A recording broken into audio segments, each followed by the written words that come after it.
برے کی دوستی کا انجام کتنا برا ہوتا ہے. ایک شخص تھا عقبہ بن ابی معیط، یہ مکہ مکرمہ کا رہنے والا تھا، مسلمان نہیں تھا. سرکار مدینہ صلی اللہ علیہ وسلم کی خدمت میں حاضر ہونے لگا، آپ کی نور بھری باتیں سنتا. اچھا، سرکار صلی اللہ علیہ وسلم کی باتوں کو پسند بھی کرنے لگ گیا، لیکن ابھی اس نے کلمہ نہیں پڑھا تھا. ایک دن اس نے سرکار مدینہ صلی اللہ علیہ وآلہ وسلم کو اپنے گھر دعوت پر بلایا. آپ صلی اللہ علیہ وآلہ وسلم تشریف لے گئے، کھانا حاضر کیا گیا.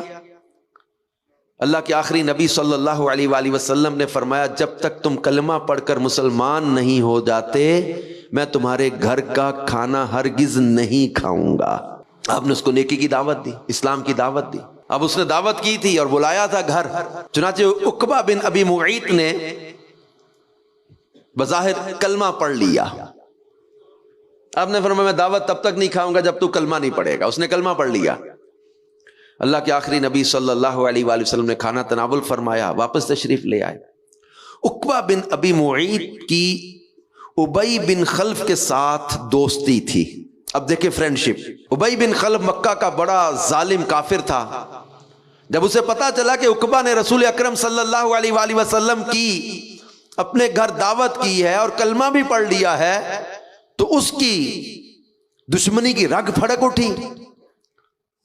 اس نے عقبہ کو اکسایا اور کہا میری تمہارے ساتھ دوستی کی اب ایک ہی صورت ہے، وہ یہ کہ تم محمد صلی اللہ علیہ وآلہ وسلم کے ساتھ بدتمیزی سے پیش آؤ. معاذ اللہ، کہ تم نے ان کی دعوت کی، ان کا کلمہ بھی پڑھ لیا.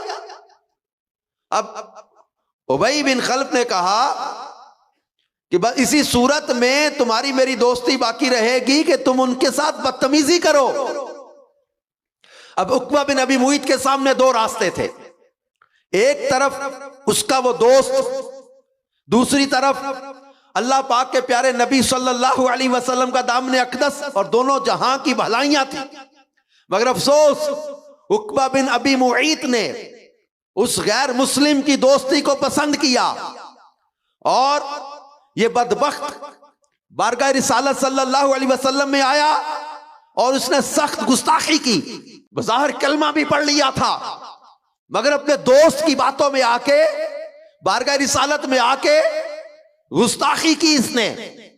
اللہ پاک نے پارہ 19 سورہ فرقان کی آیت نازل فرمائی، ترجمہ کنز الایمان، اور جس دن ظالم اپنا ہاتھ چبا چبا لے گا کہ ہائے کسی طرح سے میں نے رسول کے ساتھ راہ لی ہوتی، وائے خرابی میری، ہائے کسی طرح میں نے فلانے کو دوست نہ بنایا ہوتا، بے شک اس نے مجھے بہکا دیا میرے پاس آئی ہوئی نصیحت سے. اور شیطان آدمی کو بے مدد چھوڑ دیتا ہے.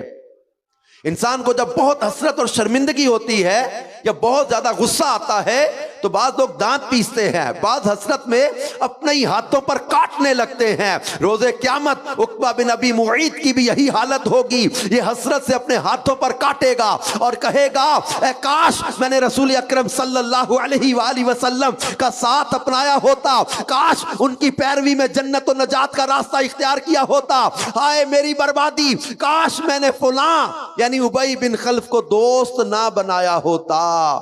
غور فرمائیے، عقبہ بن ابی معیط یہ رسول پاک صلی اللہ علیہ وسلم کی خدمت میں بیٹھا کرتا تھا، آپ کی ہدایت بری باتیں سنا کرتا تھا، اس نے آپ کے کہنے پر کلمہ بھی پڑھ لیا تھا.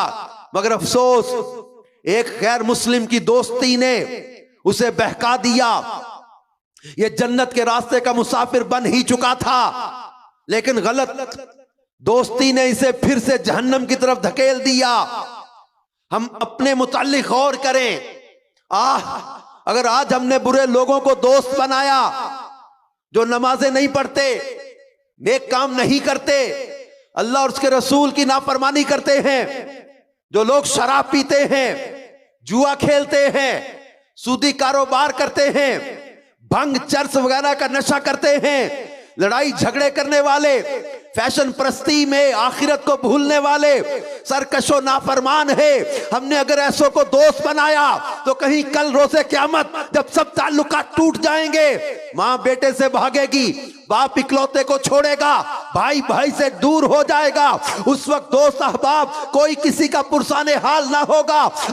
قیامت کے اس ہولناک دن اللہ نہ کرے ہم بھی کہیں حسرت سے یہ نہ پکارتے رہ جائیں یا ویلتا لیتنی لم اتخذ فلانا خلیلا، ہائے خرابی میری، ہائے کسی طرح میں نے فلانے کو دوست نہ بنایا ہوتا۔